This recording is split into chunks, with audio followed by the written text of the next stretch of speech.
Hello दोस्तों, welcome to back our YouTube channel जेक्टे academy.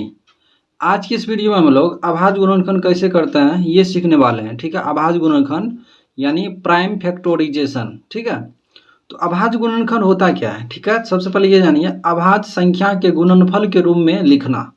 अभाज्य संख्या के गुणनफल के रूप में लिखना ही क्या कहलाता है, अभाज्य गुणनखंड कहलाता है। ठीक है, तो अभाज्य गुणनखंड से पहले अभाज्य संख्या जानिए क्या होता है। ठीक है, तो अभाज्य संख्या क्या होता है सबसे पहले ये जानिए। अभाज्य संख्याएं,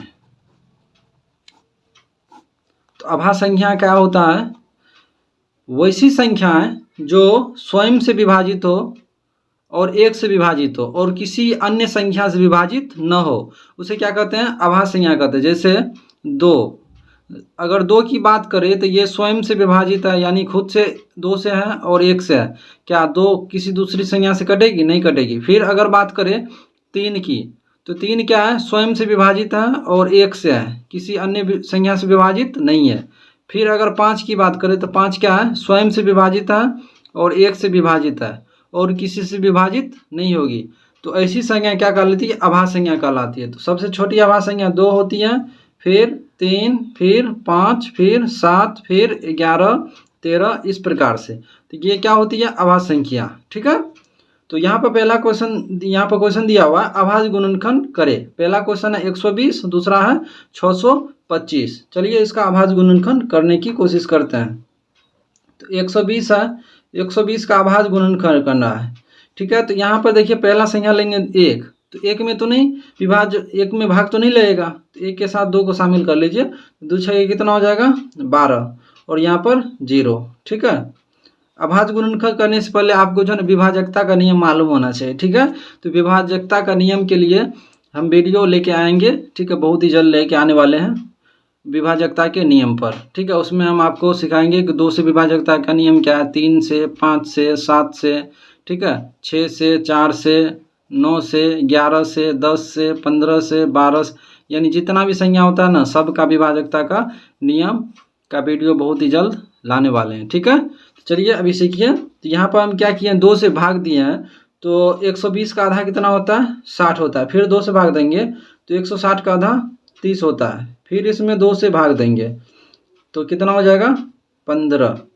अब यहाँ पर देखिए दो से इसमें भाग नहीं लगेगा। ठीक है, क्यों? क्योंकि दो से विभाजकता नियम है, जिस संख्या के अंतिम अंक, ठीक है, 0 हो, 2 हो, 4 हो, 6 हो, वह संख्या दो से विभाज्य होती है। ठीक है, 8 हो, बाकी नहीं होती है। तो यहाँ पर तो कितना है, 5 है। ठीक है, तो ये 1 पर 5 15 है, तो ये 3 से विभाज्य हो जाएगी, 3 पंच 15। ठीक है, और इसको ऐसे लगाएंगे 5 एक अंक 5। ठीक है, पूरा पूरा लग गया। अब यहाँ पर लिखेंगे, इसीलिए 120 का अभाज्य गुणनखंड बना, क्या लिख सकते हैं, 2 गुना 2 गुना 2 गुना 3 गुना 5।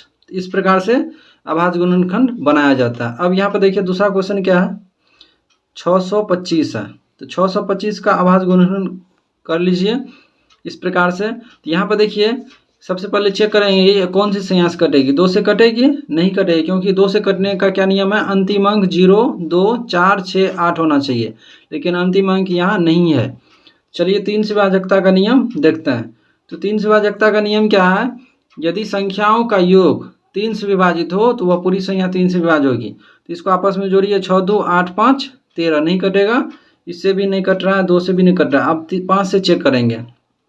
5 से कटने का नियम क्या है कि जिस संख्या का अंतिम अंक 5 हो या 0 हो तो वह संख्या 5 से विभाजित होगी। तो यहाँ पर देखिए अंतिम अंक कितना, 5 है, तो 5 से विभाजित होगी, तो 5 से लगाएंगे भागा।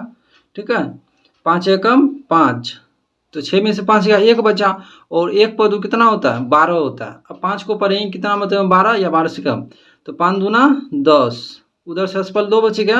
अब 2 पर 5 कितना, 25 होता है, तो 5 पंच 25। इस प्रकार से भी आप भागा लगा सकते हैं। ठीक है, फिर 5 से लगेगा भागा, 5 दूना 10, 5 पंच 25, फिर 5 से लग जाएगा, 5 पंच 25, फिर 5 से लगेगा, 5 एकम 5। तो इस प्रकार से हम कह सकते हैं 625 का जो अभाज्य गुणनखंड होगा, ठीक है, 625 का अभाज्य गुणनखंड वो क्या हो जाएगा, 5 गुना 5 गुना 5 गुना 5। ठीक है, तो इस प्रकार से अभाज्य गुणनखंड निकाला जाता है।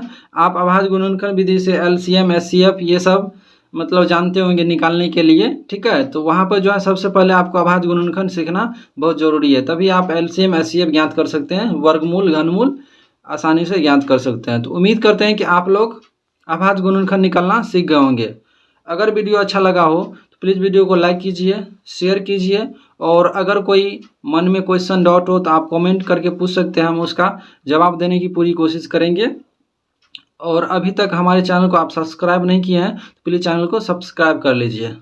वीडियो को पूरा देखने के लिए थैंक यू।